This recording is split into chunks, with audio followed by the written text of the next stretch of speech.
The Norwegian winter of 1943 had already claimed 12 operatives in 3 months. Frostbite. Hypothermia. Disorientation in the endless white. The British Special Operations Executive needed someone who could survive where their best trained agents had failed. They never imagined that person would be a 23-year-old woman from Dover who'd never seen snow until she was 20. This is the story of how Captain Thornhill said Irene Hill was too emotional, too inexperienced, too soft for Arctic operations. And how she proved that surviving the impossible wasn't about toughness. It was about understanding what everyone else had missed. Before we continue, let us know where you're watching from. If you're enjoying this, don't miss out, subscribe now for more. The briefing room at Station 52 smelled of damp wool and cigarette smoke. Irene Hill sat in the back row, her notebook open, her pencil poised, as Major Thornhill spread a map of Norway across the table. It was March 1943, and the war had reached a stalemate in the frozen north. Irene had been stationed at the Special Operations Executive Training Facility in the Scottish Highlands for 8 weeks. At 23, she was one of only 6 women in a program designed to train agents for insertion into occupied Europe. She spoke fluent Norwegian, had memorized wireless codes faster than anyone in her class, and could assemble a Sten gun blindfolded. But when it came to the Arctic operations everyone whispered about, she was never included in the planning sessions. Until today. We've lost contact with 3 resistance cells in northern Norway, Thornhill announced, his finger tracing a line along the map's coastline. The terrain is unforgiving. Temperatures drop to -30. Visibility in a blizzard is 0. We've sent our best people in, and most don't last a month. Irene studied the map with the intensity she brought to everything. The region Thornhill described was hundreds of miles above the Arctic Circle, a landscape of mountains, fjords, and endless winter darkness. She'd read everything the station library had about Arctic survival, though no one had asked her to. Hill. Thornhill's voice cut through her concentration. You'll be on wireless support here at the station. When we establish contact with the resistance, you'll handle communications. Wireless support. Again. Irene kept her expression neutral, but inside, frustration burned. She hadn't volunteered for SOE to sit in a basement listening to Morse code. She'd volunteered because her mother was Norwegian, because she understood the language and culture in ways that no amount of training could teach. Because she wanted to make a difference where it mattered. Sir, she said quietly, I speak native Norwegian. I could be more useful in the field. The room fell silent. Several of the male officers turned to look at her, their expressions ranging from surprise to barely concealed amusement. Lieutenant Pemberton, who'd been in Arctic training for 6 months, actually laughed. Hill, Thornhill said, his tone patronizing, Arctic operations require a specific type of person. Physical endurance. Mental toughness. The ability to make quick decisions under extreme stress. It's not about language skills. With respect, sir, You're 23 years old, Thornhill interrupted. You've never been in combat. You've never experienced real cold. And frankly, women aren't built for that kind of environment. The physical demands alone would overwhelm you in days. Irene felt heat rise in her cheeks, not from embarrassment but from anger she couldn't express. She'd heard variations of this speech throughout her training. Too young. Too inexperienced. Too emotional. The fact that she'd outperformed half the men in her class seemed irrelevant when decisions about field assignments were made. The Arctic isn't like other theaters, Pemberton added, his tone almost apologetic. We lost Henderson last month. Frostbite took 3 of his fingers before he could be evacuated. Davies went hypothermic in his sleep. The environment up there doesn't care about your qualifications. It breaks everyone eventually. Then perhaps we need someone who approaches it differently, Irene said, her voice steady despite the frustration building inside her. Someone who studies it rather than trying to conquer it. Thornhill's expression hardened. This isn't a university seminar, Hill. This is war.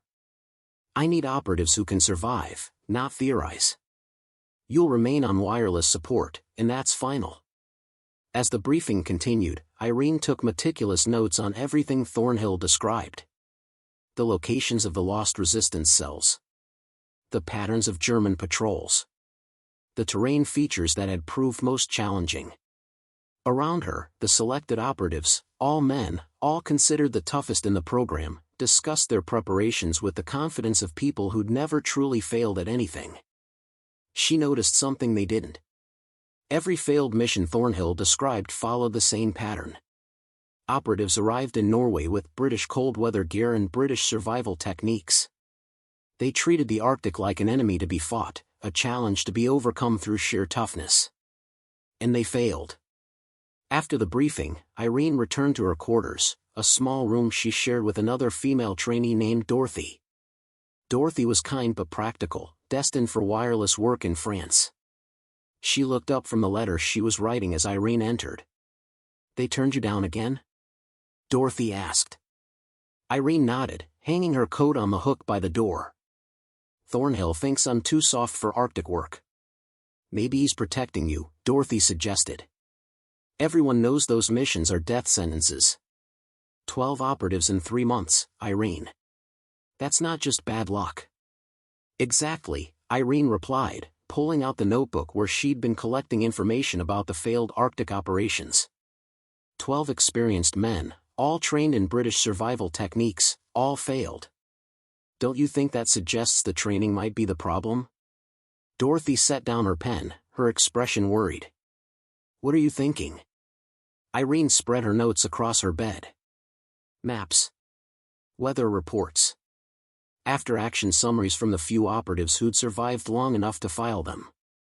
She'd been collecting this information for weeks, ever since she first heard about the Arctic mission failures.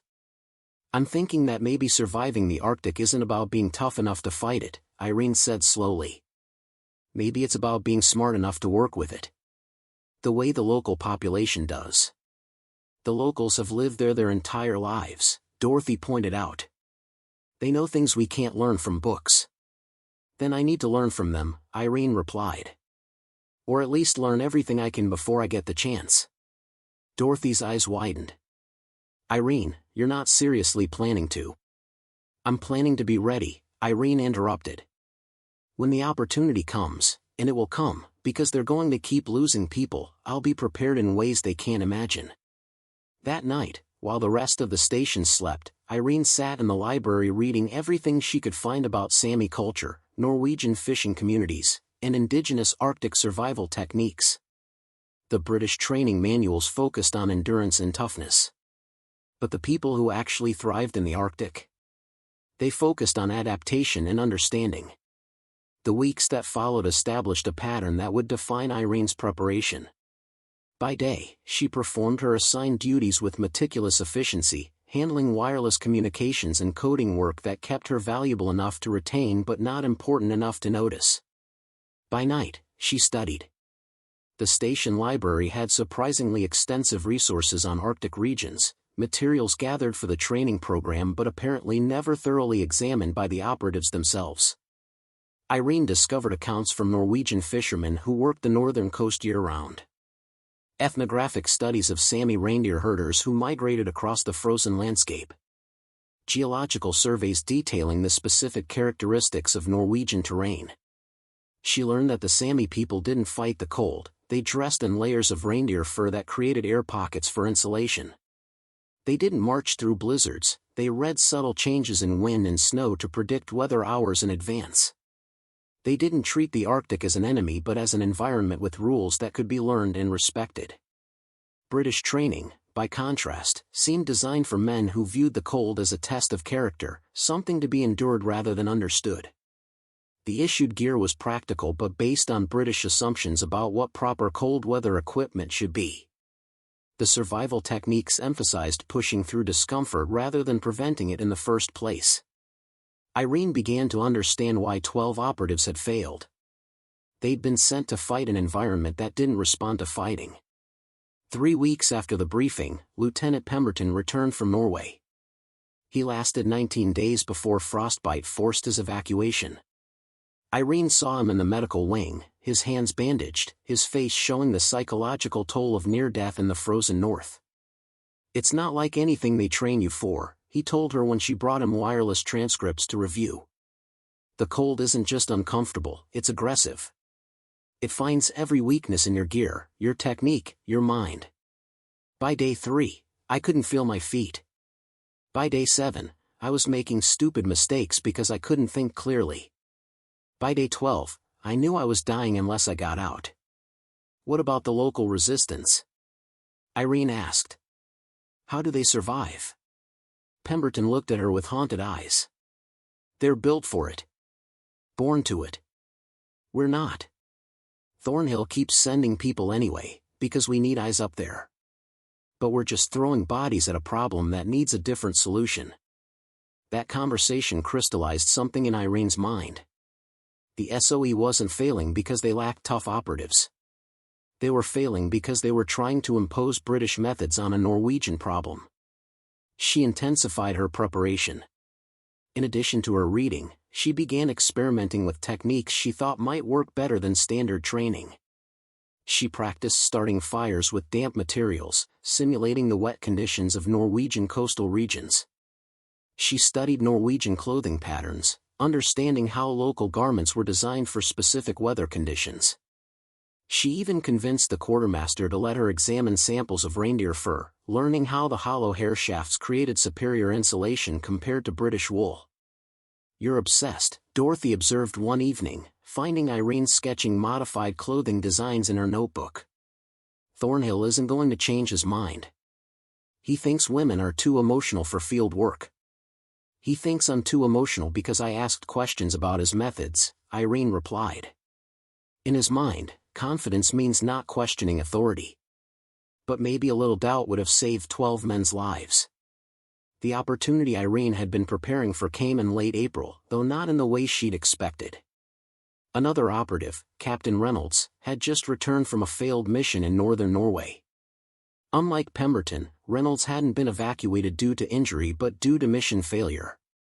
He'd survived 6 weeks in the field but had been unable to establish contact with the resistance or complete any of his objectives. Thornhill called an emergency meeting to review what went wrong. Irene attended as wireless support, sitting in her usual spot at the back of the room with her notebook ready.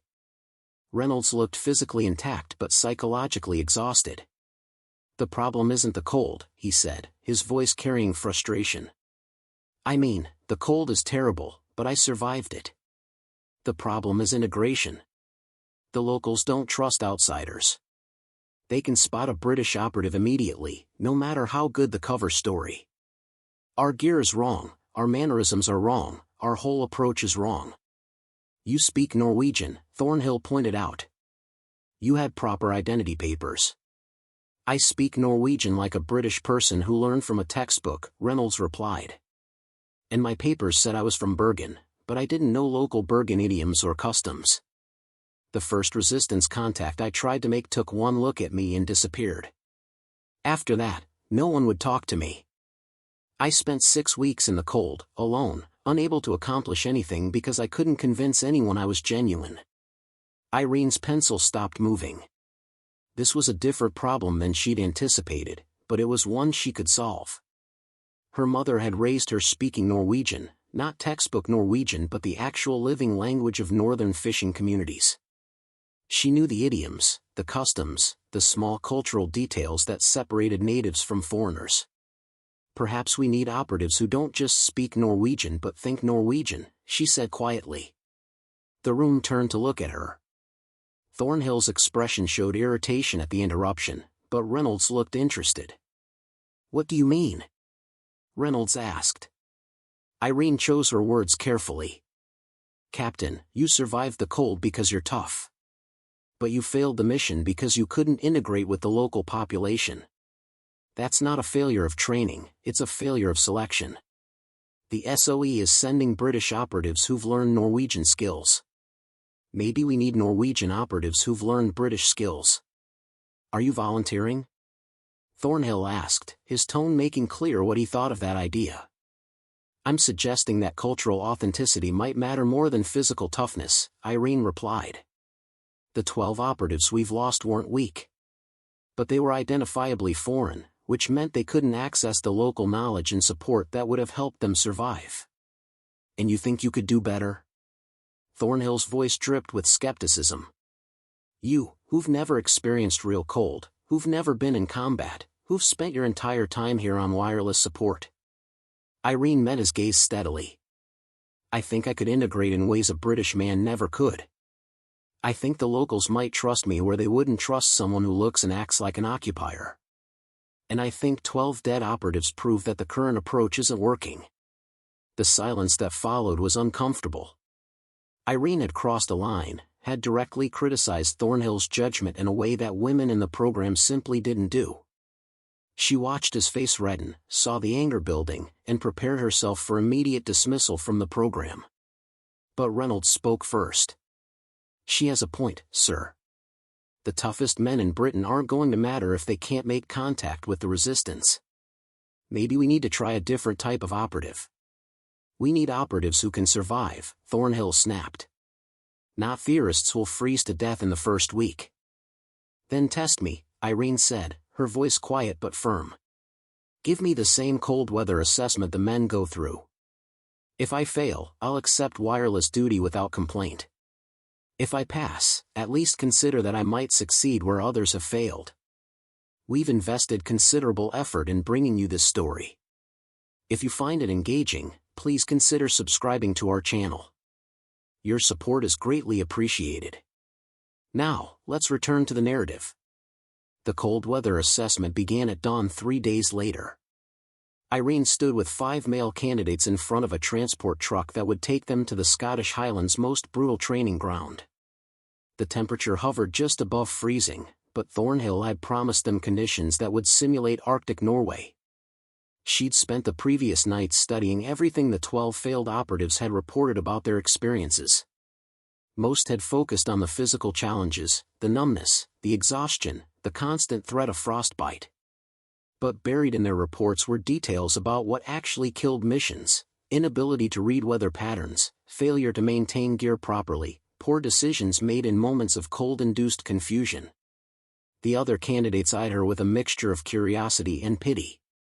They were all experienced soldiers, men who'd survived combat in North Africa or Italy. They saw her as a distraction, a political statement from headquarters that would wash out within hours. Listen up, barked Sergeant Weatherby, the training officer who'd personally supervised Arctic preparation for the last 8 operatives sent to Norway. You've got 72 hours to survive in conditions designed to break you. You'll navigate 15 miles of mountain terrain, establish 3 checkpoints, and maintain operational readiness throughout. Most of you won't finish. Hill definitely won't finish. He said it matter-of-factly, without malice. Just stating what everyone already believed. The truck dropped them at the base of a mountain range that looked nothing like the gentle hills Irene had known in Dover. Granite peaks disappeared into low clouds. Wind cut through the valley with a keening sound that promised worse conditions above. Each candidate received standard British cold weather gear, wool layers, canvas outer shell, standard issue boots. Irene had modified hers the night before, using techniques she'd learned from her reading. She'd added additional insulation in specific areas where Norwegian fishermen reinforced their clothing. She'd treated her boots with a waterproofing method described in a Sami hunting guide. Small changes that British training manuals dismissed as unnecessary. The first 6 hours were manageable. They hiked through pine forests where the canopy provided some protection from wind. The other candidates moved with military efficiency, pushing through discomfort with the stoicism that British training emphasized. Irene moved differently. She conserved energy, chose her path to minimize exertion, stopped periodically to check her gear for moisture accumulation. "You're falling behind, Hill," one of the candidates called back to her. "Can't keep up?" Irene didn't respond. She wasn't falling behind, she was pacing herself for 3 days, not 3 hours. The distinction would matter later. By evening, they'd reached the tree line. Temperature dropped 15 degrees as they climbed above the forest. Wind that had been merely unpleasant became a physical force that stole breath and pushed against every step. This was where previous candidates had started making mistakes, Irene knew from the reports. They'd pushed on despite deteriorating conditions, treating exhaustion as weakness to be overcome. She called for a halt at a rock formation that provided windbreak. The other candidates looked at her skeptically. "We need to keep moving," insisted a lieutenant named Davies. "Only 3 hours to the first checkpoint." "In these conditions, 3 hours could become 6, Irene replied, already preparing to make camp. "Better to arrive rested tomorrow than exhausted tonight." Davies laughed. "Typical. First sign of difficulty and you want to quit." "I want to survive," Irene corrected. "There's a difference." 3 candidates pushed on toward the checkpoint. 2 stayed with Irene, though more from curiosity than agreement with her assessment. As darkness fell and temperature plummeted, she demonstrated the fire-starting technique she'd practiced, using dry moss she'd collected during the hike, positioned to protect the flame from wind while maximizing heat reflection. The fire was small but efficient, providing warmth without consuming their limited fuel. She showed the others how to arrange their sleeping positions to conserve body heat, techniques borrowed from Norwegian hunting parties she'd read about. "Where'd you learn this?" asked Corporal Bennett, one of the candidates who'd stayed. "Not in our training." Irene replied simply. Around midnight, they heard sounds from above. The 3 candidates who'd pushed for the checkpoint were returning, their voices carrying frustration and exhaustion. They'd reached the checkpoint but hadn't been able to establish proper camp in the dark and wind. Now they were retreating to find shelter. When they stumbled into the firelight, they looked at Irene's efficient setup with surprise that bordered on resentment. She didn't say anything. Didn't need to. The lesson was obvious to anyone willing to see it. Day 2 began with revelation. The 3 candidates who'd pushed through the previous night were already showing signs of deterioration. Exhaustion made them clumsy, cold-induced confusion made them irritable. Davies, who'd mocked Irene's caution, had moisture in his boots from sweat that hadn't been properly managed. By mid-morning, he'd be dealing with the first stages of frostbite. Irene had woken before dawn to check and adjust her gear, a ritual she'd planned based on Norwegian hunter practices. Every piece of clothing was examined for moisture, every boot carefully dried. It took 20 minutes, but those 20 minutes would prevent problems that could end her assessment. Sergeant Weatherby appeared at the first checkpoint with hot tea and grudging surprise. "Hill, I expected you to be done by now." "Sorry to disappoint, Sergeant," Irene replied, accepting the tea gratefully. "The 3 who pushed through last night are struggling," Weatherby observed. "You've got fresher legs because you were smart enough to rest. That's not something I can teach most candidates." As they moved toward the second checkpoint, the terrain became genuinely dangerous. Ice-covered rocks, steep ascents, and wind that made every exposed surface a threat to bare skin. This was where operatives like Henderson had lost fingers to frostbite, where Davies had gone hypothermic. The candidates spread out, each choosing their own path up the mountain. Irene watched how the others approached the challenge, most with aggressive determination, treating the mountain as an obstacle to be conquered. She chose differently, studying the terrain for the safest route rather than the fastest, using techniques she'd read about in geological surveys of Norwegian mountain travel. Halfway to the checkpoint, one of the candidates, Bennett, slipped on ice and fell hard. His ankle twisted beneath him with a sound that made everyone wince. Within minutes, it was clear he couldn't continue. The assessment rules were strict. Candidates who couldn't complete the course on their own power were disqualified. Irene knelt beside Bennett, examining his ankle with the first aid training all SOE candidates received. Badly sprained, possibly fractured. He'd need assistance to get down the mountain. The other candidates looked at each other, calculating the cost of helping versus continuing their own assessments. "Go on," Bennett said through gritted teeth. "Don't fail because of me." Irene looked at the remaining distance to the checkpoint, then at Bennett's pale face. This was the moment Thornhill expected her to fail, torn between completing her own assessment and showing the compassion he considered a female weakness. Instead, she surprised everyone. "Davies," she called to the candidate struggling most with his wet boots. "You're hypothermic." You know it, I know it. You've got maybe 2 hours before you're done. Davy started to protest, but Irene cut him off. Help Bennett down to the first checkpoint. Weatherby's there with medical supplies. You'll both be disqualified, but you'll both survive. Or you can push on alone and probably die proving you're tough. The bluntness shocked everyone. Davies looked at her with anger that slowly transformed into grudging recognition. His pride wanted to continue, but his body was telling him she was right. What about you? Davies asked. I'm continuing, Irene replied. Because I'm not hypothermic, my gear is dry, and I've been pacing myself for 3 days instead of 3 hours. She helped Davies get Bennett secured for the descent, then turned toward the checkpoint.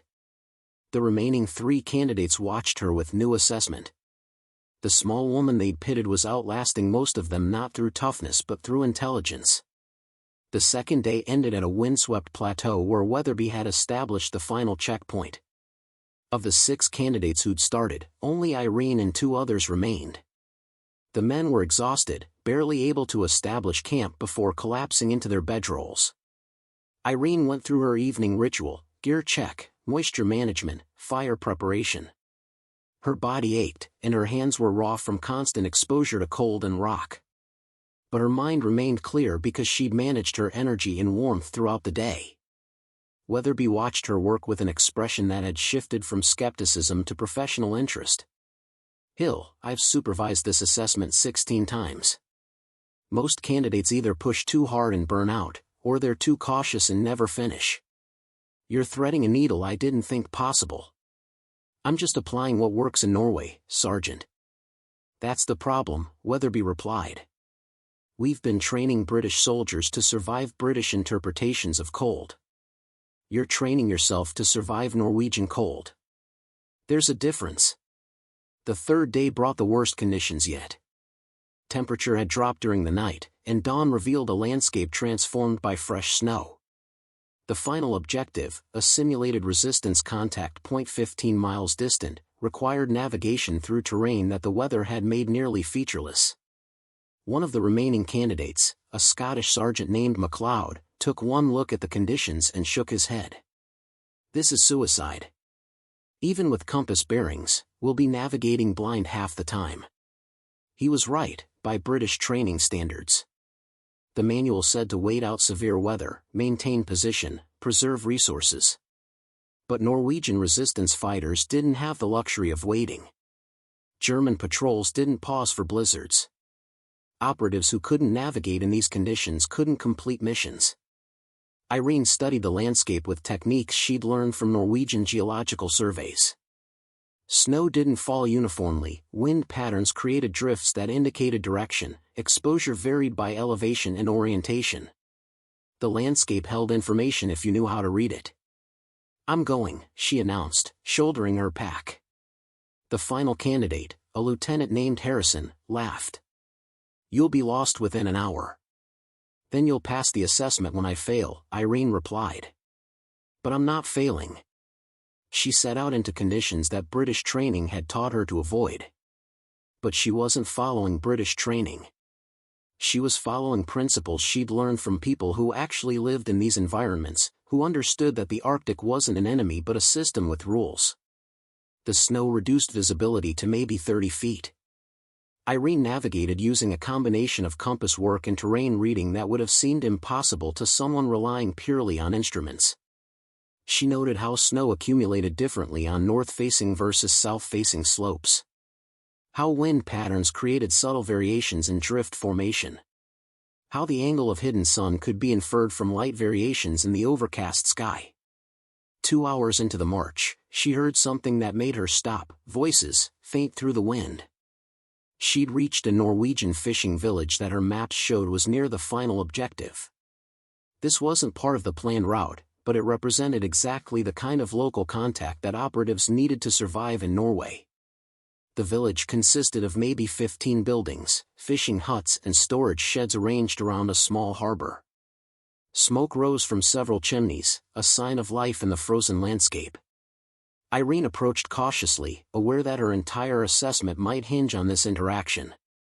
An elderly woman emerged from one of the huts, her face weathered by decades of coastal wind. She looked at Irene with the sharp assessment of someone who'd survived by reading people accurately. Irene spoke in Norwegian, not the textbook Norwegian she'd learned in SOE training but the northern coastal dialect her mother had taught her. God dag. I'm sorry to intrude. I'm trying to reach the inland patrol station. The woman's expression shifted subtly. You're not British. My mother was from Tromsø, Irene replied, naming a northern Norwegian city. I'm trying to get home. It was a cover story, but one that fit her appearance and language perfectly. The woman studied her for another moment, then nodded toward her hut. Come inside. You'll freeze out here. Inside, the hut was warm and smelled of fish stew. The woman, who introduced herself as Fru Olsen, poured hot tea and asked questions that seemed casual but were clearly designed to test Irene's authenticity. Where in Tromsø had her mother lived? What fishing boats worked those waters? What were the names of the churches? Irene answered easily, drawing on childhood stories her mother had told. The details were decades old, but they were authentic in ways that no training manual could replicate. Fru Olsen's suspicion gradually gave way to acceptance. The patrol station is 4 kilometers inland, Fru Olsen said finally. But the route is dangerous in this weather. My son can guide you when the snow clears. Irene considered. By assessment rules, she needed to reach the objective independently. But by real-world operational logic, accepting local help was exactly what a real operative would do. This was the kind of decision that separated successful missions from failed ones. Irene spent 3 hours in Fru Olsen's hut, learning more about Norwegian Arctic survival than any British training manual contained. The old woman shared techniques for predicting weather by observing seabirds, for identifying safe ice by sound and appearance, for maintaining gear in conditions that destroyed standard equipment within weeks. British soldiers come through sometimes, Fru Olsen said, her voice carrying carefully neutral judgment. They don't last. They fight the winter instead of living with it. You can always tell a foreigner by how they dress, how they move. They wear their struggle like a uniform. How should they move? Irene asked, filing away every detail. Like it's normal. Like cold is just weather, not an enemy. When you treat winter as something to endure, you make mistakes. When you accept it as the condition of life, you make better choices. It was the most valuable lesson Irene had received in months of training. British methods taught survival through endurance. Norwegian methods taught survival through adaptation. The difference explained why 12 operatives had failed. When the snow cleared slightly, Fru Olsen's son, a taciturn fisherman named Eric, appeared to guide Irene toward the patrol station. He moved through the landscape with an efficiency that made British forced marches look clumsy. Irene watched everything, how he chose his path, how he read terrain, how he managed his energy. The patrol station turned out to be a stone building where Sergeant Weatherby waited with 2 thermoses of tea and an expression of genuine surprise. MacLeod and Harrison had arrived an hour earlier, both exhausted and hypothermic but technically successful. Irene arrived fresh enough to spend another day in the field if necessary. Hill, Weatherby said slowly, you stopped at the fishing village. Yes, Sergeant. I made contact with a local resident who provided shelter and guidance. The assessment parameters specify independent navigation. The operational reality requires local integration, Irene countered. In real Norway, operatives who refuse local help die. Operatives who can earn local trust survive. I demonstrated both navigation capability and cultural integration. Which matters more for the mission? Weatherby looked at her for a long moment, then laughed, a rare sound from the usually stern training officer. Thornhill is going to hate this. You passed every technical requirement while simultaneously proving that his entire training philosophy is flawed. The journey back to Station 52 took 2 days by truck. Irene spent the time writing detailed notes about everything she'd learned, not just from the assessment but from Fru Olsen. The information would be valuable for future operatives, assuming anyone actually listened to her recommendations.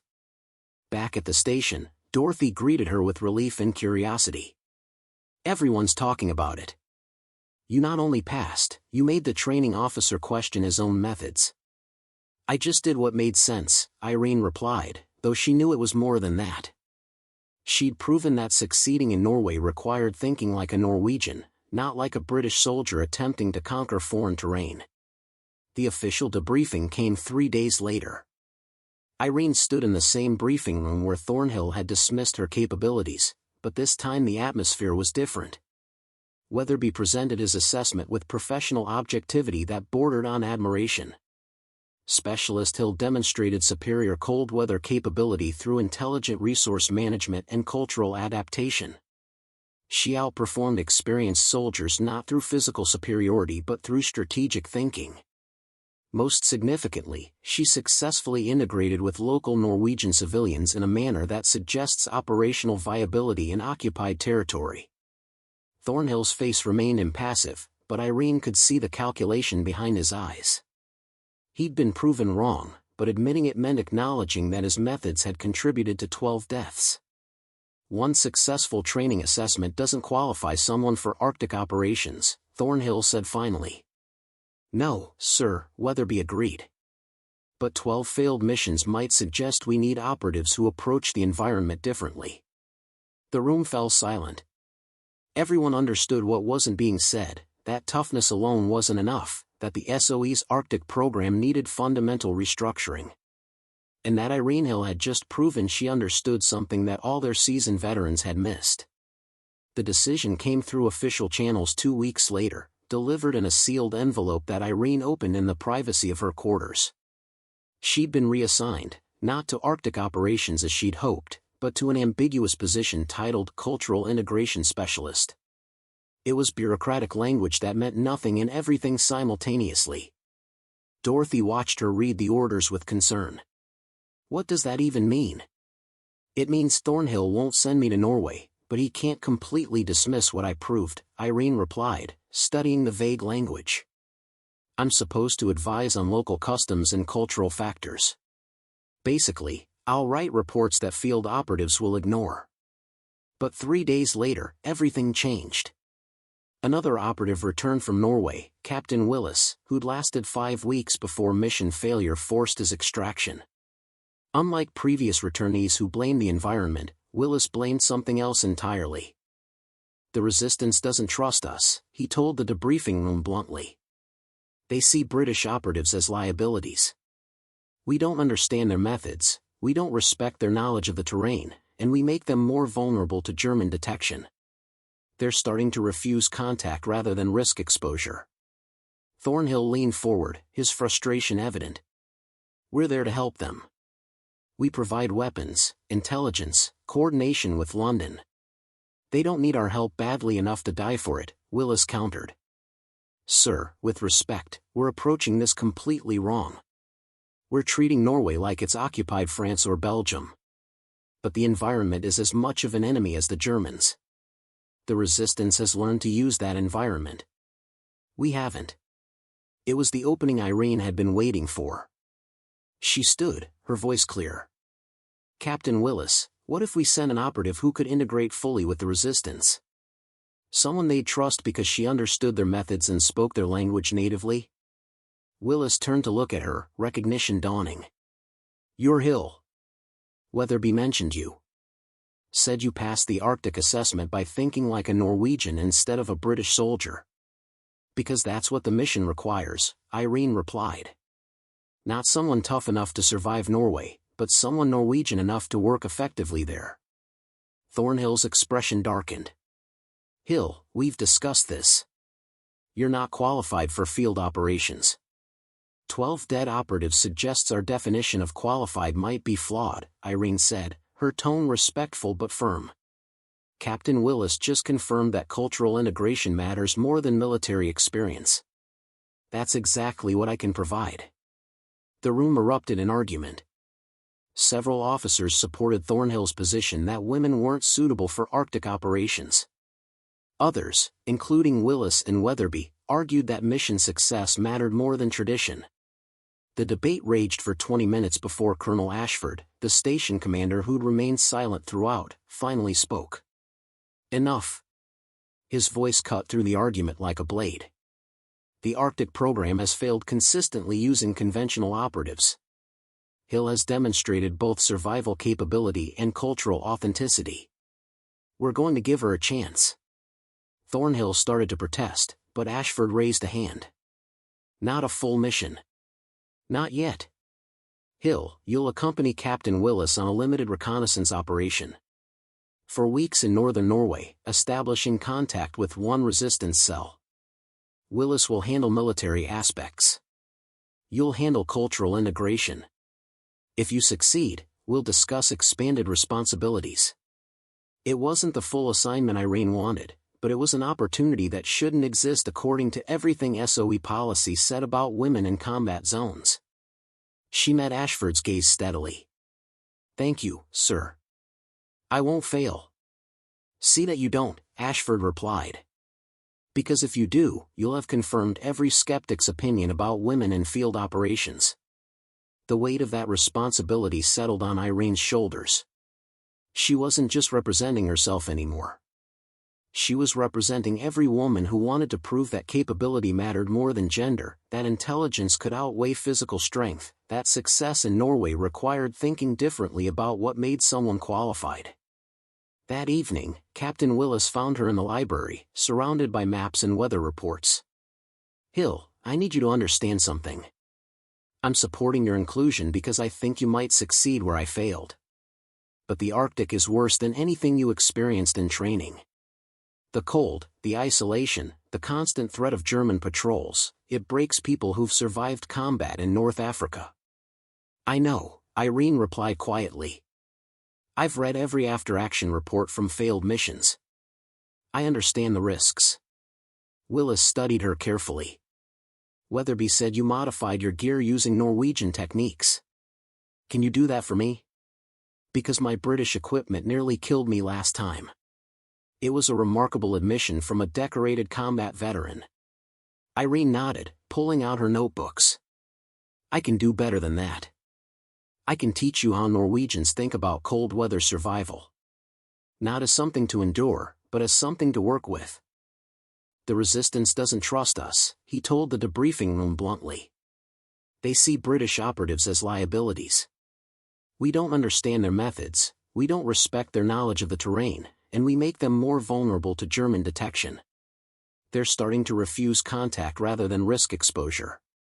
Thornhill leaned forward, his frustration evident. We're there to help them. We provide weapons, intelligence, coordination with London. They don't need our help badly enough to die for it, Willis countered. Sir, with respect, we're approaching this completely wrong. We're treating Norway like it's occupied France or Belgium. But the environment is as much of an enemy as the Germans. The resistance has learned to use that environment. We haven't. It was the opening Irene had been waiting for. She stood, her voice clear. Captain Willis, what if we sent an operative who could integrate fully with the resistance? Someone they'd trust because she understood their methods and spoke their language natively? Willis turned to look at her, recognition dawning. You're Hill. Weatherby mentioned you. Said you passed the Arctic assessment by thinking like a Norwegian instead of a British soldier. Because that's what the mission requires, Irene replied. Not someone tough enough to survive Norway, but someone Norwegian enough to work effectively there. Thornhill's expression darkened. Hill, we've discussed this. You're not qualified for field operations. 12 dead operatives suggests our definition of qualified might be flawed, Irene said, her tone respectful but firm. Captain Willis just confirmed that cultural integration matters more than military experience. That's exactly what I can provide. The room erupted in argument. Several officers supported Thornhill's position that women weren't suitable for Arctic operations. Others, including Willis and Weatherby, argued that mission success mattered more than tradition. The debate raged for 20 minutes before Colonel Ashford, the station commander who'd remained silent throughout, finally spoke. Enough. His voice cut through the argument like a blade. the Arctic program has failed consistently using conventional operatives. Hill has demonstrated both survival capability and cultural authenticity. We're going to give her a chance. Thornhill started to protest, but Ashford raised a hand. Not a full mission. Not yet. Hill, you'll accompany Captain Willis on a limited reconnaissance operation. For weeks in northern Norway, establishing contact with one resistance cell. Willis will handle military aspects. You'll handle cultural integration. If you succeed, we'll discuss expanded responsibilities. It wasn't the full assignment Irene wanted, but it was an opportunity that shouldn't exist according to everything SOE policy said about women in combat zones. She met Ashford's gaze steadily. Thank you, sir. I won't fail. See that you don't, Ashford replied. Because if you do, you'll have confirmed every skeptic's opinion about women in field operations. The weight of that responsibility settled on Irene's shoulders. She wasn't just representing herself anymore. She was representing every woman who wanted to prove that capability mattered more than gender, that intelligence could outweigh physical strength, that success in Norway required thinking differently about what made someone qualified. That evening, Captain Willis found her in the library, surrounded by maps and weather reports. Hill, I need you to understand something. I'm supporting your inclusion because I think you might succeed where I failed. But the Arctic is worse than anything you experienced in training. The cold, the isolation, the constant threat of German patrols, it breaks people who've survived combat in North Africa. I know, Irene replied quietly. I've read every after-action report from failed missions. I understand the risks. Willis studied her carefully. Weatherby said you modified your gear using Norwegian techniques. Can you do that for me? Because my British equipment nearly killed me last time. It was a remarkable admission from a decorated combat veteran. Irene nodded, pulling out her notebooks. I can do better than that. I can teach you how Norwegians think about cold weather survival. Not as something to endure, but as something to work with. The weight of that reality settled over Irene like the Arctic cold she'd trained to understand. This wasn't just about surviving Norway or establishing resistance contact. It was about proving that different approaches to impossible problems could succeed where traditional methods failed. The fishing boat that carried them across the North Sea reeked of diesel and old nets. Irene and Willis huddled in the cargo hold, their Norwegian civilian clothing already feeling more authentic than any British uniform. The captain, a SOE asset who ran supplies to resistance networks, had looked at their papers with professional approval. These are good, he'd said in Norwegian. Better than what most operatives carry. You might actually survive. They landed on Norway's western coast 3 hours before dawn, transferred to a smaller boat that took them into a remote fjord. The landscape was exactly as Irene had studied it, steep mountains rising directly from dark water, small fishing villages clinging to impossible terrain, and everywhere the sense of vast, indifferent nature that made human concerns seem insignificant. Willis looked at the mountains with visible apprehension. Training doesn't prepare you for this. The scale, the isolation. We're completely exposed. We're exactly where we belong, Irene replied in Norwegian, already settling into her cover identity. Remember, we're Henrik and Astrid. We're supposed to be here. Their first test came within hours. A German patrol boat appeared as they approached the fishing village where they'd make initial contact. The SOE captain tensed, but Irene remained calm, adjusting her headscarf in the way she'd seen Norwegian women do, a gesture so natural and unremarkable that it transformed her from British operative to local woman. The Germans hailed them with loudspeakers, demanding they stop for inspection. As soldiers boarded the fishing boat, Irene moved to the rail with the slightly anxious expression of a young wife worried about travel delays. Willis stood beside her, his posture subtly shifted from military bearing to the tired slouch of a working man. Papers, demanded the German officer in heavily accented Norwegian. Irene handed over their identity documents with hands that showed just the right amount of nervousness, enough to be believable, not enough to be suspicious. The officer studied them while his soldiers searched the boat. You're traveling from Bergen? The officer asked Irene, ignoring Willis entirely. Yes, sir. My husband couldn't find steady work there. We're going to my uncle's village. He has a fishing boat and might have a position. She delivered the lines in the northern coastal dialect her mother had spoken, with the subtle deference that Norwegian civilians had learned to show occupying forces.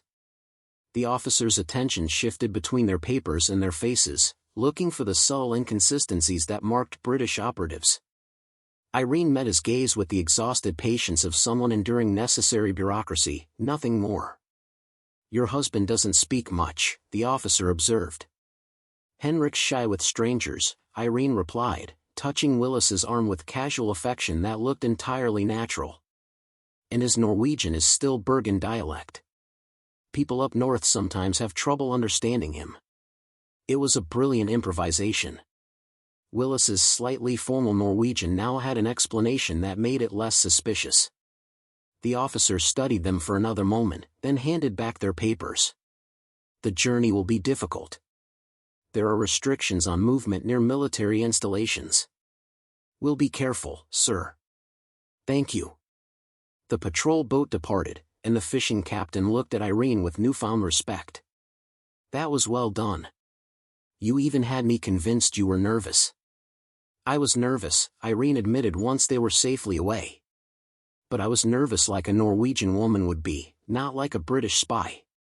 They reached the village, a collection of maybe 20 buildings arranged around a small harbor, as morning light spread across the fjord.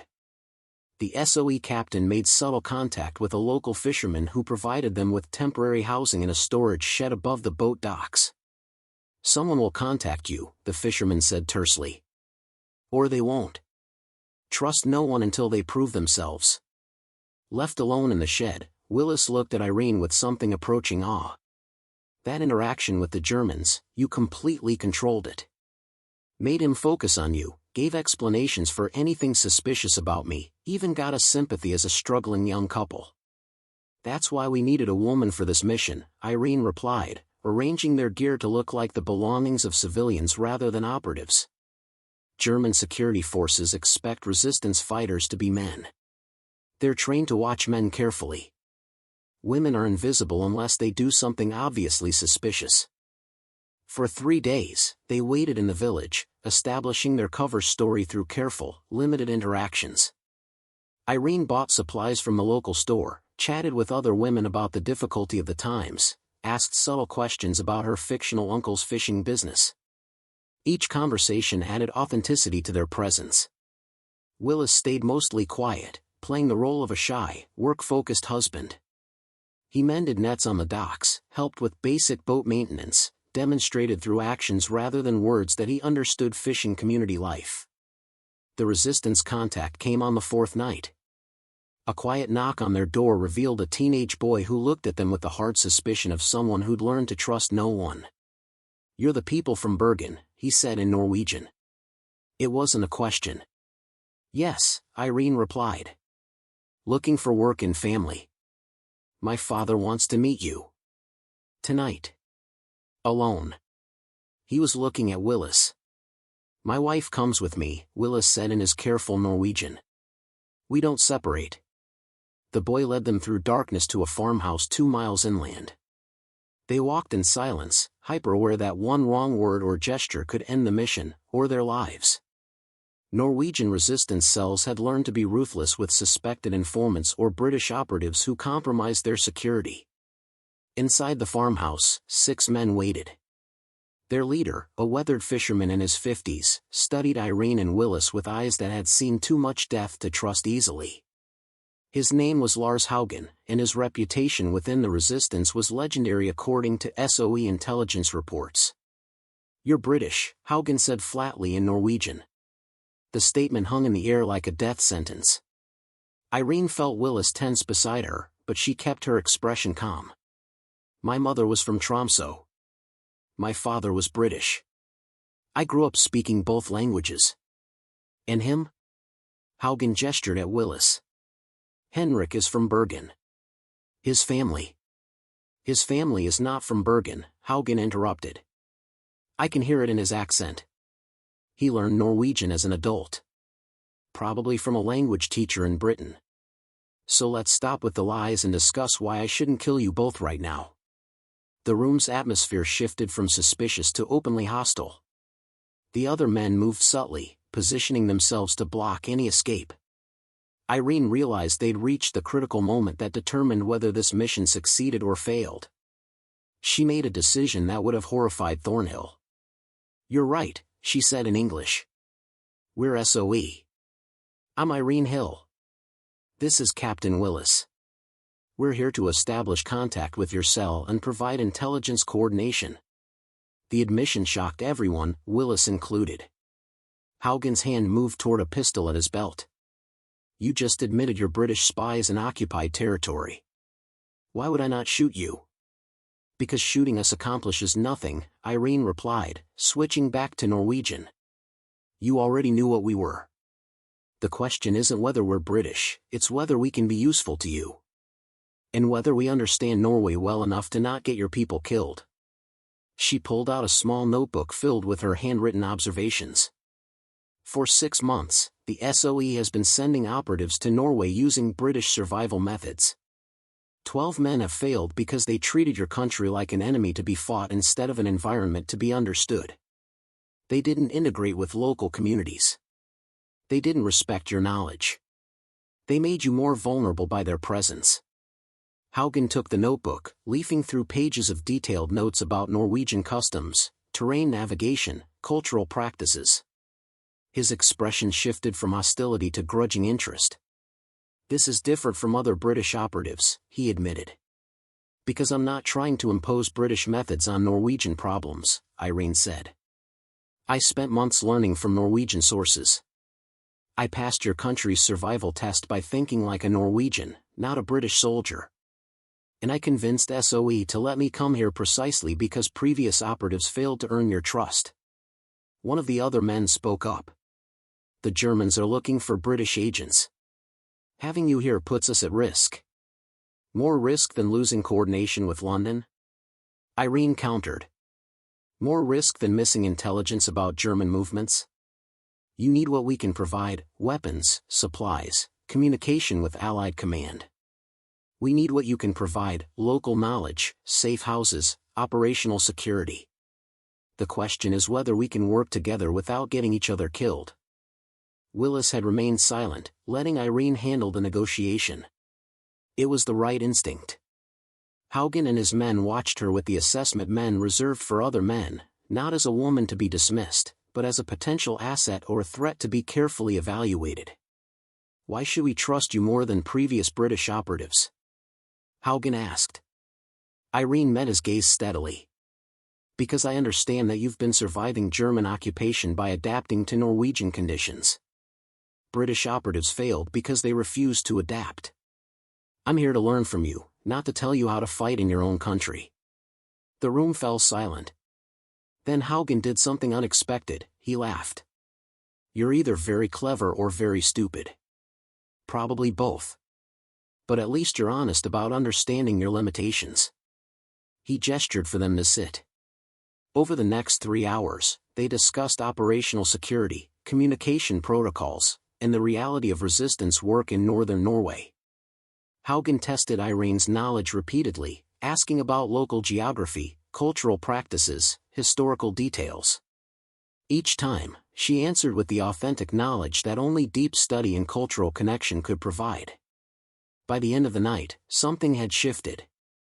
Haugen still didn't fully trust them. Trust had to be earned through actions, not words. But he was willing to give them a chance to prove themselves.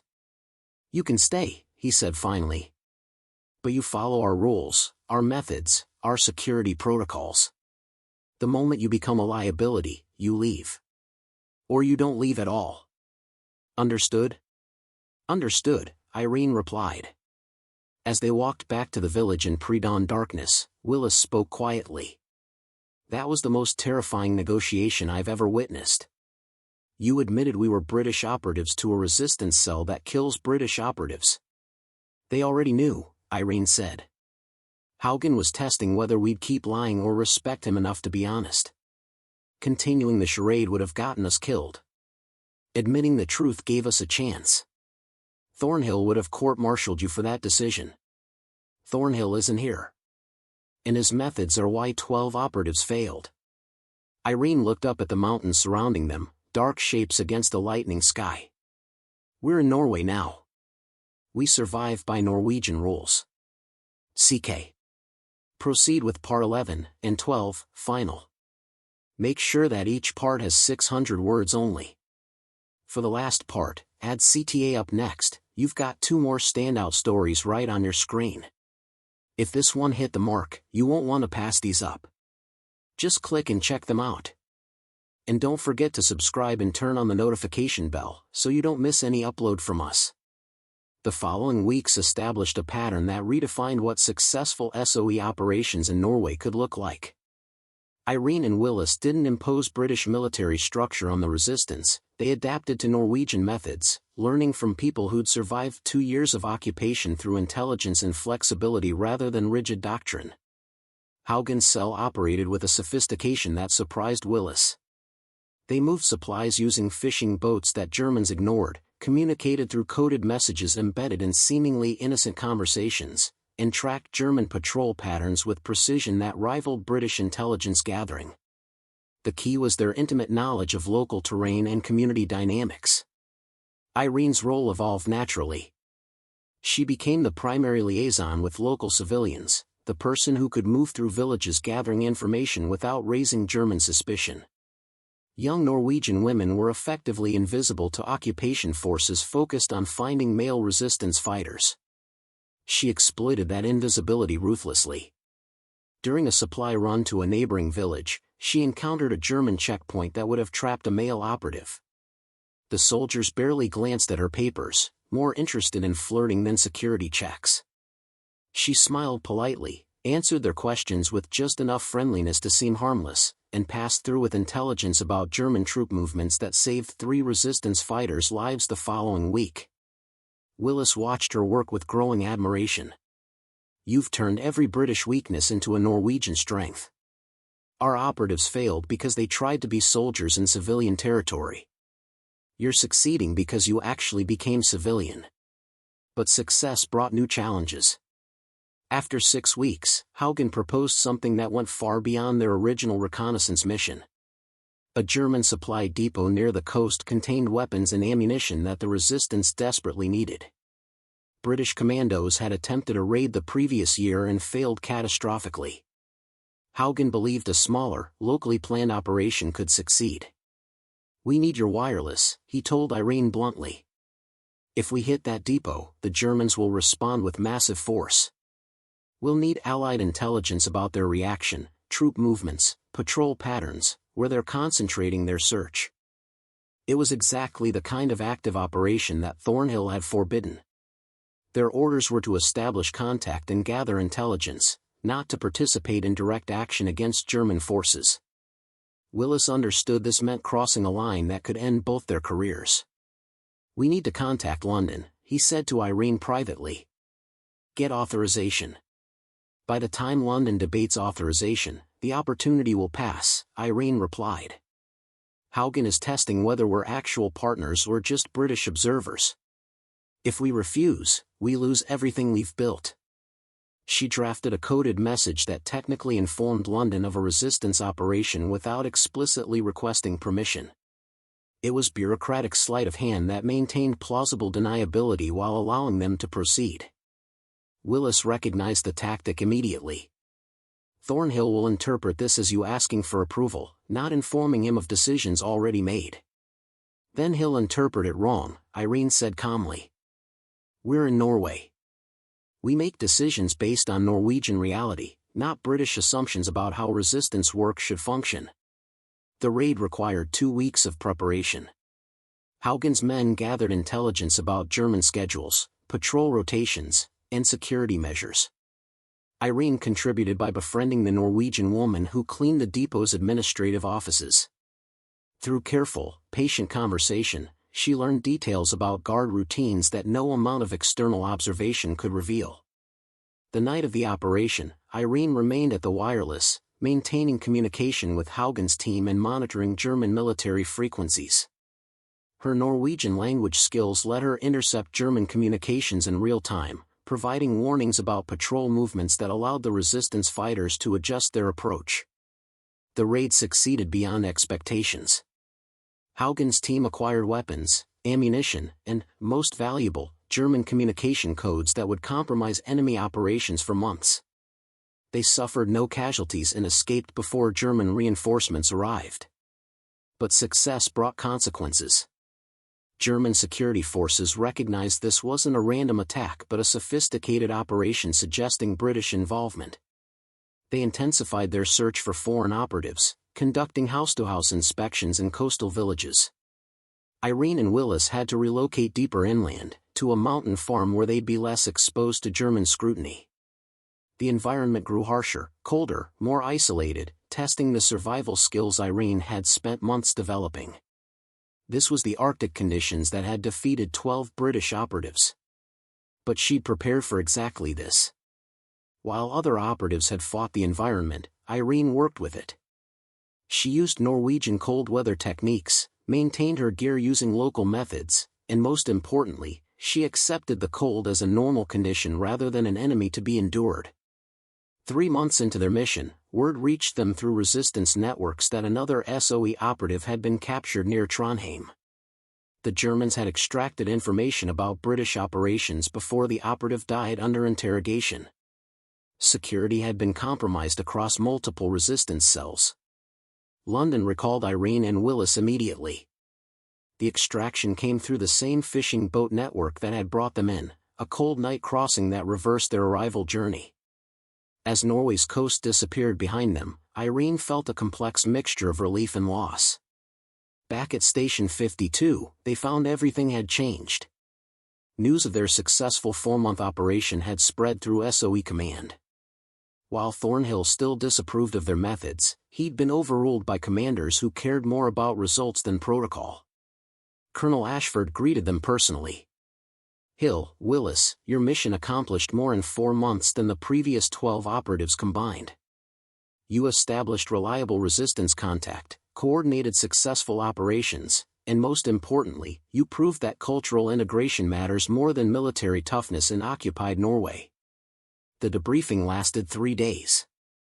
Irene presented detailed reports about Norwegian survival techniques, resistance methods, and the critical importance of female operatives in territories where German security forces focused exclusively on men. Her recommendations challenged fundamental SOE assumptions about Arctic operations. Thornhill attended one debriefing session, his expression tight with barely controlled frustration.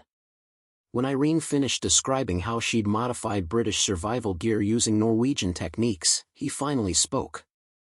"Hill, you ignored direct orders, exceeded your mission parameters, and participated in active operations without authorization. By regulations, you should face disciplinary action." "By regulations, 12 operatives should still be alive," Irene replied quietly. "Sir, I did what the mission required. Not what British protocol preferred." The room fell silent. Everyone present understood this was the fundamental question, whether SOE would prioritize successful operations or traditional procedures. Ashford made the decision that would reshape Arctic operations.